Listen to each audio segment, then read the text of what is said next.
Hey guys! Alright guys, welcome back. We just literally finished filming a video about a Q&A of us moving from Australia to Canada. If you want to see that, go and check it out up here. Today's video is 14 things we wish we knew about Canada before moving from Australia, and they're just silly little things that we just had no idea about until we moved here. If you want it, we'll just do a quick intro. Where I'm Australian, he's Irish, we met in Australia, and then we've recently moved with our 2 kids and dogs to Canada.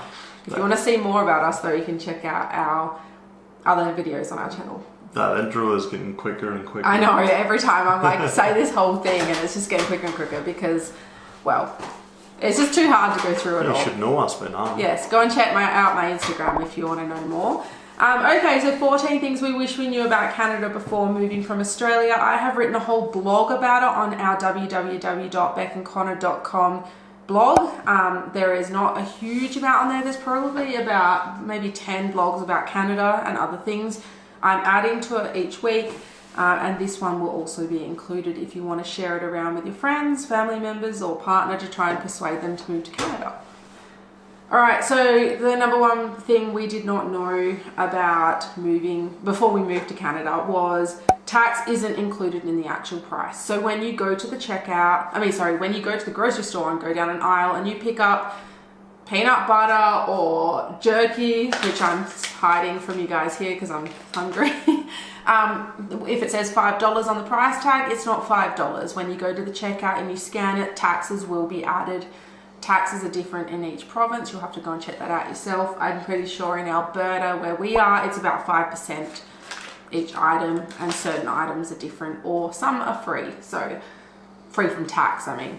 Number 2 would be the mobile plans or cell phone plans, depending where you're from.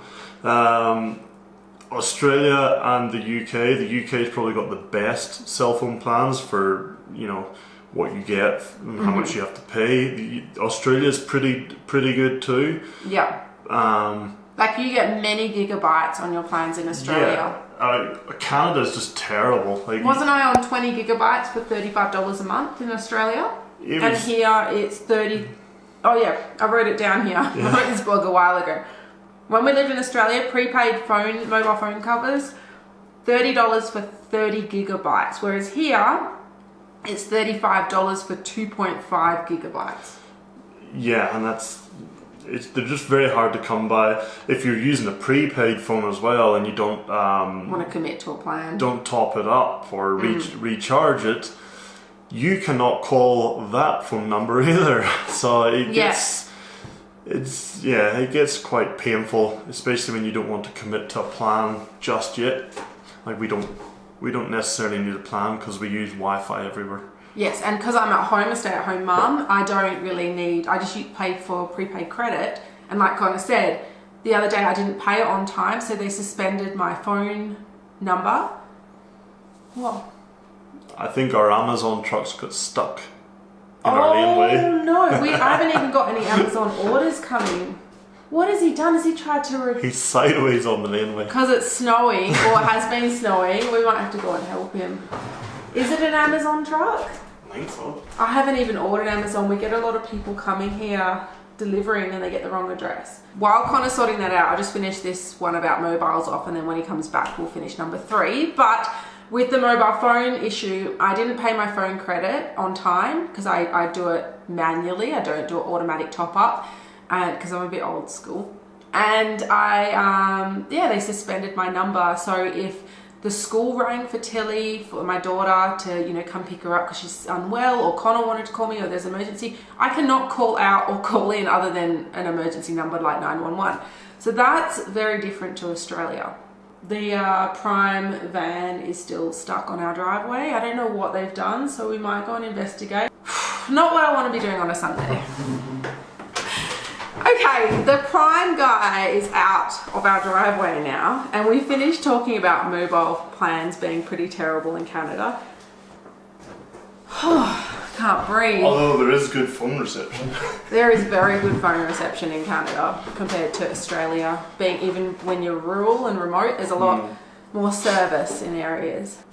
Alright, so the cost of living is number 3. Income versus expenses. The cost of living is really high in Canada and the wages low compared to Australia. And of course it depends what job role you've got, what your living situation is like, if you're a single person and you can live in a basement suite, or whether you're a family that needs a bigger house and a yard. It just depends. But we're on 20 acres in the Cochrane area and it is expensive. We just happened to get a really good bargain at the time. They're eventually knocking this place down and putting a bunch of houses here. So the guy just wanted someone that was knowledgeable with rural life and farming and stuff, that would know how to fix a fence, be able to plow the driveway and all that, you know, without having to call the landlord constantly. So he was just happy to have us in, but it is very expensive for rent and living compared to Australia and what we're used to. We didn't expect that. Yeah, I think so. Number 4 is credit cards are compulsory here.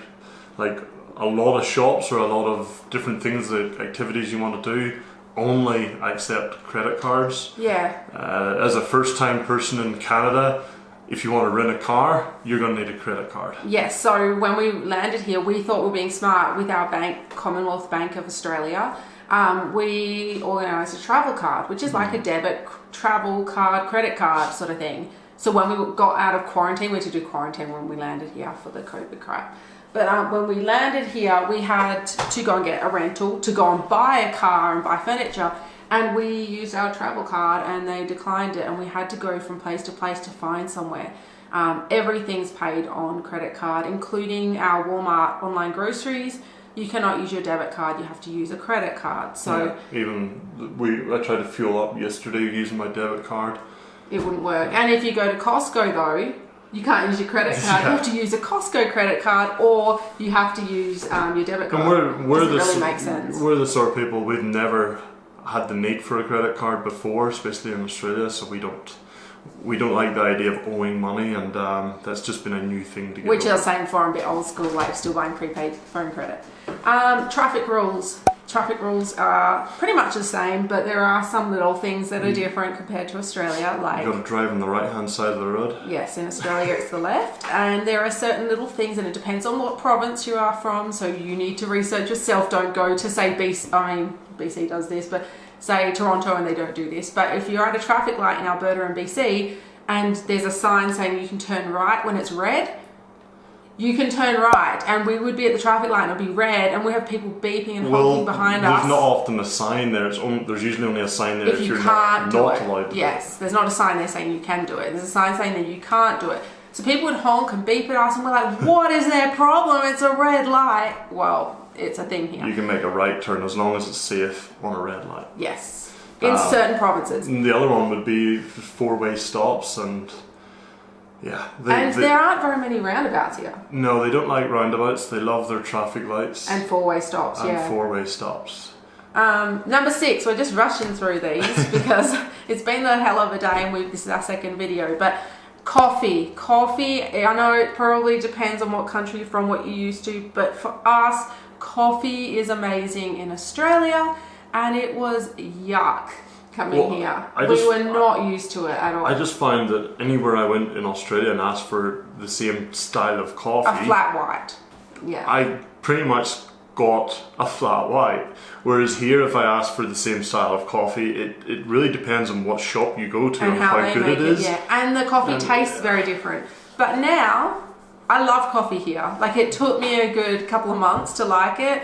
We use Kicking Horse coffee beans, grind them ourselves, and then use the coffee pot. Coffee pots are not really a thing in Australia. It's, you get your instant coffee, chuck it in a mug, boil your kettle, do it that way. Or it's usually those pods. Yeah.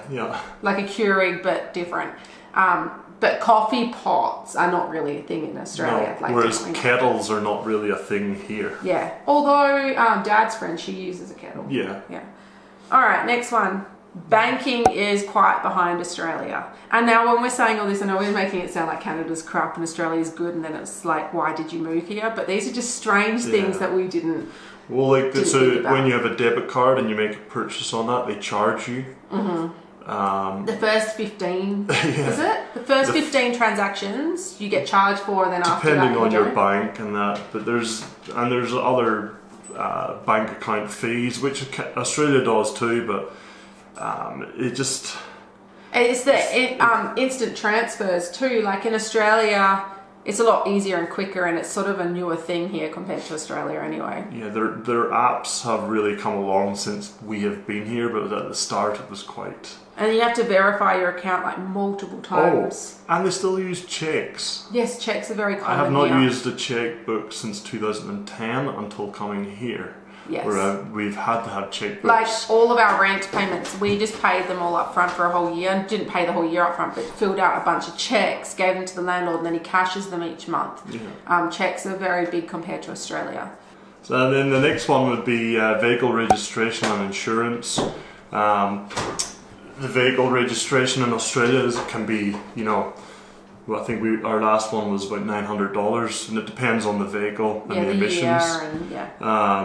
Whereas here it's like $90 to $150, so it's much cheaper here. But then we found that insurance here was insane. Is really high, and insurance in Australia seems a little bit more common sense. Also, so we knew that insurance can be hard to get a good deal with when you're a new traveller coming into Canada. So we got all of our history from all our insurance companies, RAC, and I can't remember them all, Budget Direct and all those, of all the years. But the trouble was, Connor's always had a work vehicle in Australia, so his insurance and registration, everything was covered with the work vehicle. So although he was classed as a second driver on all our insurances, we've been together nearly 10 years, and I had all my insurance, his isn't. They're basically looking as though he's a new driver. Yeah, because we can't call his past employers and ask for that history.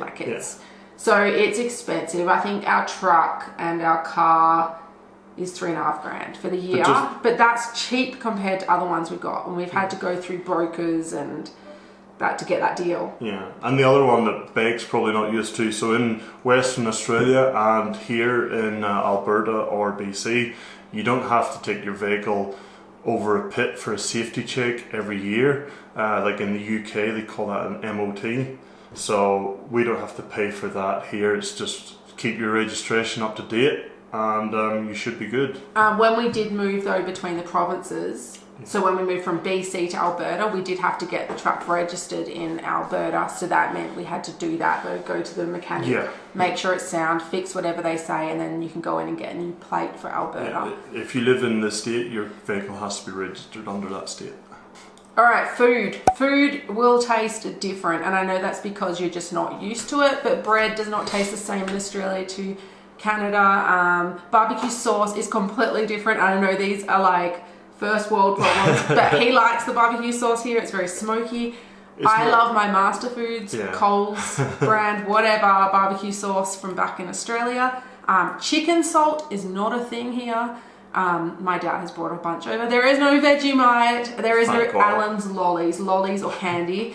Is not as good here as Australia, in my opinion. Do you agree? Yeah, I definitely have a taste for Allen's lollies. So yeah, and there's a lot more of a selection of chocolate. Like you go to the supermarket and they'll have like a few little blocks, whereas in Australia it's like a whole section of multiple blocks, and they're bigger of chocolate.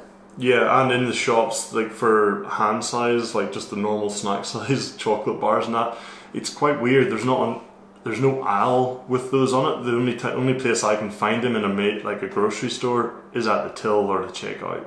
Yeah. And beetroot. I know it sounds really strange, but beetroot. Aussies love to put beetroot on everything, in salads, in burgers. That's not a thing here. People think you're strange. And also they don't taste the same here. Anyway. No, beetroot doesn't taste the same here. I don't know why, whether one's got more sugar or not, but and another thing is the words are different. I went to Subway and I asked for capsicum and avocado is, I shorten it to avo, and capsicum is peppers. So you do get a lot of strange looks. Takes a while. I'm starting to adapt though. I learned capsicum in Australia because in the UK it's bell peppers as well, so I was quite used to that sort of thing. Yeah. Alright, you do number 10. Rental properties were hard to find, or are hard to find. Yeah. I think that's kind of globally anyway at the moment, but certainly hard to find here in Canada. They're hard in Australia at the moment too. Yeah. So when I wrote this blog, it was a little while ago, but yeah, they're very hard to find and very expensive. And more usually, expensive than what we thought. Usually what we found anytime that we did go to look at houses, there were 4 or 5 other families looking at the same house on the same day. So Yeah. it could be quite intimidating and stressful, and people are asking, do you want to take the house? And you have to commit almost there and then to seal the deal. Exactly. Number 11, dangerous wildlife. So in Australia we sort of moved, and there's lots of videos on why we moved, but part of it was we lived sort of the outback, red dirt, farming areas where there's lots of venomous snakes and spiders and we had all that sort of thing. Yeah, we quite commonly came across venomous snakes. So yes, and that's scarier to us because you can't see them, they're sneaky, and we've got little kids. But here there's a whole different worry, and it's not so much in Cochrane, but when we're on the ranch, we lived where there was black bears just across the street from our yard on the ranch, like constantly, or moose. Like our daughter went to go and feed the neighbours on the ranch, just across like a little laneway that all the houses were together. A goat, and a rancher came up and picked her up in his truck because there was a moose, a young moose, luckily, but looking at her. So we regularly had bears, so there's that worry. But there was also the day that the black bear walked down the lane, and I had to drive down after to make sure the kids were inside. Mm-hmm. That's right. And that was the one day our kids were the only ones outside. Yes. So there is that worry, but I would much rather that worry than the snake one because, well, bears are normally scared of you. I mean, you don't want to be scaring one, but if you're in your own yard minding your own business, it's pretty rare someone's going to come in. We do have coyotes out here. And cougars. We do have cougars out here, but we regularly, every night, see coyotes play fighting in the backyard, but I just would not want the kids around that during the day. And we never see them during the day. No, but like one thing we do so far is most of the dangerous animals in Canada are usually seen. Yes. And they normally don't want to be around you. Yeah. So whereas snakes, they just strike out from nowhere. Alright, so number 12 is the cold, like the freezing cold weather of Canada. We did expect that. We actually were very well prepared for that. We were told so many times, I can't believe you're moving here in this freezing cold and swapping it for Australia's weather, that I think we got it so much in our head that it was going to be so cold that we over-prepared, and we don't actually think it's that bad. But things that weren't really prepared for was having to get up earlier or make sure the truck's plugged in so it will start in the morning, going outside before the kids go to school to warm the car and the truck up, so then when they jump in it's not too cold, and scraping the ice off. Ice and snow off the vehicles or off your the deck outside, and those sorts of things we didn't expect, but they're not something that we wouldn't, it sucks or anything. If you do live in suburbia or in the town, if you have a footpath at your house, you have to shovel that, or you could incur a fine. So we don't have that here, but we do have to clear the snow off our pathway just for our own use. Yeah. Now, I have just realised I wrote 14 things we wish we moved to Canada, blah, blah, blah, blah, but I've only written 12, so I'm going to add another one in here to make it 13, and there's one for the women, well, some men might want it, but laser hair removal. In Australia, I could get the parts that I get laser hair removed off my body for $70. Here I got quoted $600 and something, and it is the exact same machine, same procedure, same time. That is like throughout the whole of Canada, it's that expensive. To the point I had people messaging me when I was in Australia from Canada saying, how do you afford to get laser hair removal when I was in Australia? So it's definitely, I have found it a little bit cheaper, and I don't go as often now, like I'm all in maintenance mode, but laser hair removal, it's just something so strange that I did not expect when we moved here. What's another one we can add on? Well, on the hair topic, like haircuts for even men are even more expensive than Australia. So I find that, like, I thought Australia's haircut prices at, you know, $30 were expensive. And then Canadians more. But here it's at least almost $10 more. But maybe I'm going to the wrong places. But yeah, another hair one we'll add 15 on is Wolf, our dog. He has finally got his winter coat coming through. That we took him to the vet because we thought something was wrong. Like, he was losing tufts. It was like tumbleweeds through the house of hair, and we would vacuum it once or twice a day, and it was still intense, and it's black hair too on white tiles and wooden floors, so it's very obvious. We were very worried about him because he's 10 years old and is something wrong, and they just said no, it's his winter coat coming through and he's acclimatized. Well, even the vet was surprised that a Kelpie, like an Australian bred dog, was able to climatize and actually grow a winter coat, where they have like an inner coat and an outer coat. Didn't they say it was like a husky or something? Yeah, very similar to a husky. But so he does his shed hind end is very thick, like a husky's. So he does shed a lot of hair in the house, unfortunately. Yes, and he's in Australia he was an outdoor dog, like fully outdoors. He had a run outside. He had, you know, he never came inside, and then since moving to Canada, he is a full indoor dog in winter. So he's got the heater going on in here, and that's sort of tricking him to losing his coat. But yeah, that's our 14, actually 15. We added a bonus hair one on. Things that we wish we knew before moving from Australia to Canada. Tongue-tied. Yeah. Like usual, guys, make sure you subscribe, like, comment, check out our shops. I'll put them in the description below. We've got an Etsy store as well as a Western store. And yeah, we'll see you next time. Thanks, guys. Bye. See ya.